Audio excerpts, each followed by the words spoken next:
జిల్లాలో మొదటి విడత గ్రామ పంచాయతీ ఎన్నికల ప్రక్రియ ప్రారంభమైంది. తెల్లవారుజామున 6:30 గంటలకు మాక్ పోలింగ్ అనంతరం 7 గంటల నుంచి అధికారులు పోలింగ్ను ప్రారంభించారు. 7 గంటల నుండే ఓట్లు వేయడానికి ఓటర్లు బార్లు తిరుగుతున్న పరిస్థితి మనం చూడొచ్చు. జిల్లాలో సజావుగా ప్రశాంతంగా ఎన్నికలు జరిగేందుకు జిల్లా అధికారులు, జిల్లా ఎస్పీ, కలెక్టర్తో పాటు మిగతా యంత్రాంగం అంతా ఎన్నికల సరళిని పర్యవేక్షిస్తున్నారు. ఇప్పుడు మనం నల్గొండ జిల్లా కొర్లపాడు గ్రామంలో ఉన్నాం. రాత్రి 10 గంటల సమయంలో ఈ గ్రామంలో టీఆర్ఎస్ కాంగ్రెస్ వర్గాల మధ్య భారీ ఎత్తున ఘర్షణ జరిగి దాదాపు అటు సైడు ఇటు సైడు 10 మంది వరకు కూడా హాస్పిటల్లో చికిత్స పొందుతున్న పరిస్థితి ఉన్నది. ఇతర వ్యక్తులు ఈ గ్రామంలోకి చొరబడి రావడం మూలంగానే ఈ ఘర్షణ చోటు చేసుకుందని చెప్పేసి స్థానికులు చెప్తున్నారు.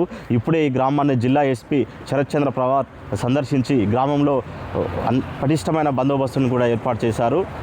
అన్ని పోలింగ్ కేంద్రాలను కూడా ఎస్పీ తిరిగి పరిశీలించారు. గ్రామంలో ఎలాంటి అవాంఛనీయ ఘటనలు జరగకుండా చూసుకోవాలని చెప్పేసి ఎస్ఐలకు, సిఐలకు ఎస్పీ అధికారాలు జారీ చేశారు.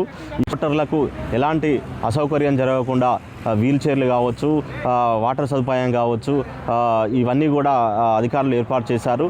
వృద్ధులకు, వికలాంగులకు ఎలాంటి ఇబ్బందులు జరగకుండా పోలింగ్ కేంద్రంలో వీల్ చైర్లతో పాటు వాటర్ సదుపాయం కల్పించారు.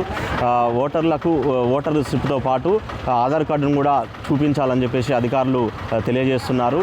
ఇది నల్గొండ జిల్లాలో ఓవరాల్గా ఉన్నటువంటి పరిస్థితి.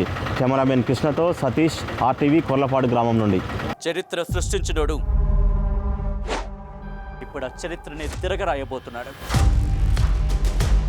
అబద్ధాల గోడల్ని బద్దలు కొట్టి నిజాలను రాగా మీ ముందుంచబోతున్నాడు.